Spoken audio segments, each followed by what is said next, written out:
1998 marks a very special year in the history of the British motor industry because it's the 50th anniversary of Land Rover, a unique British institution and a name that is literally known around the world. From those very early days in the 1940s when Rover Company was desperate for steel and the only way of getting it was to make a vehicle that would export readily, to the present day where the latest £50,000 Range Rover is a major hit in the United States, Land Rover has been a British success story.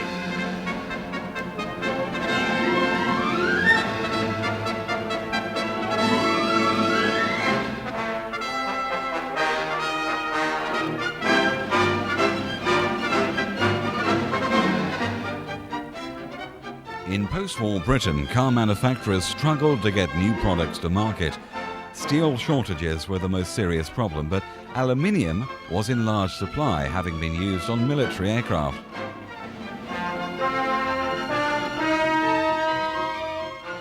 Maurice Wilkes, chairman of Rover, saw a potential market for a utility vehicle that could be suitable for peacetime rural needs. Using aluminium bodywork, this was seen as a good stopgap product to keep the firm's Solihull factory busy. Launched at the Amsterdam Motor Show on the 30th of April 1948, the new car was hailed a huge success. Easy maintenance was an important feature, complete with easy removal of all the body panels.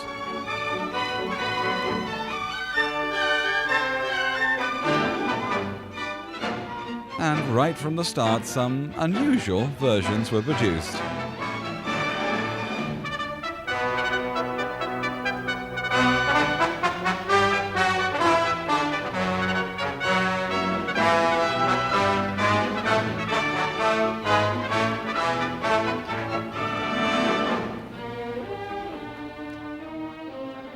Special military versions were quickly introduced, including the lightweight half-ton model, ideal for parachute drops, and the cab forward design giving a larger payload.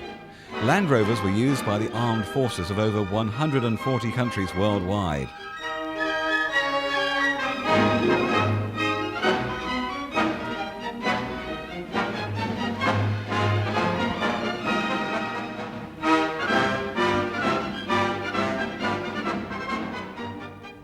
By the late 1960s, Land Rover was doing research in America, noting the emergence of off-roaders as a lifestyle accessory.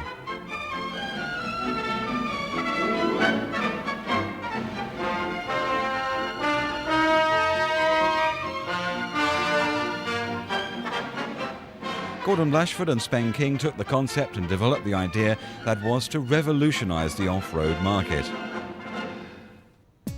The Range Rover was launched on June 17, 1970. It earned Land Rover a Design Council Award and has even been exhibited at the Louvre in Paris as an example of modern sculpture.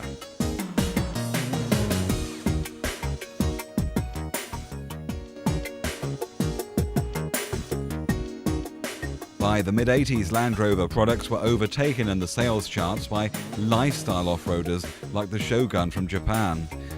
But by combining teams of engineers and designers and production engineers, Land Rover produced its own rival from concept to launch in 30 months.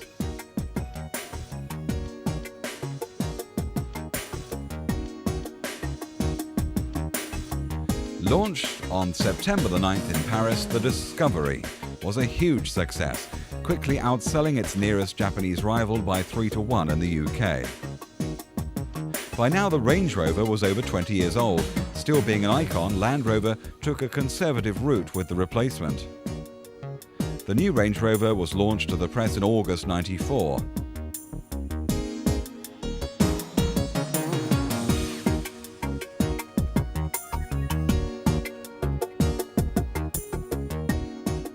To complete the lineup and compete head-on with a new wave of Japanese SUVs, Land Rover came up with the Freelander. With a unitary monocoque chassis, a first for the Land Rover range, and its unique hill descent system, the Freelander looks set to take the lead in its chosen market. From From a stopgap model in 1948 to the Freelander of 1998, Land Rover has grown beyond all expectations. It now has a strong model range and a reputation that rivals covet. And the story is set to continue.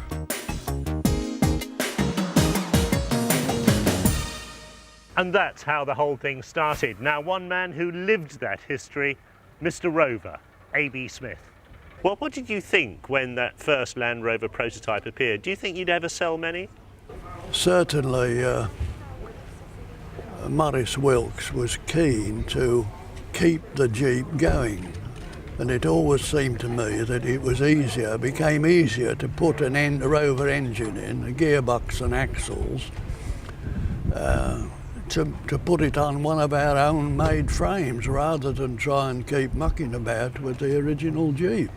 Engineering, of course, has always been at the heart of the Land Rover product. Former engineering director, now 82, Tom Barton. Oh, I'm very proud. This has been a marvellous show today. I've realised something that I started is still going on. Evolution takes place, of course, and things are improving. Yes, and I've had a marvellous life with the Land Rover, several times around the world, talking to in over 100 different countries, getting army orders in lots of places. In fact, in the middle of the 75, we was dealing with about 147 armies and police forces. So when you look back to that original sort of Jeep-based prototype, did you think all this would start? No, I didn't. I was like the management. I thought it was only a stopgap for 2 or 3 years. I didn't think the farmers would want these vehicles like they was thinking. I thought, yes, we should sell some, but it would be a small kind of production, and I thought it might die. And in fact, market research did tell us 4x4 vehicles would die, and unless we did something to make them better, more comfortable, and that's why the Range Rover was produced. The launch of the Range Rover was a key moment in Land Rover history. Jeff Miller was project engineer. As Land Rover engineers, we always felt that we couldn't make a vehicle too comfortable across country. People would go too fast and lose control. We had driven some of the American vehicles and tried this, and we confirmed our worst fears, although of course American vehicles were very underdamped in those days.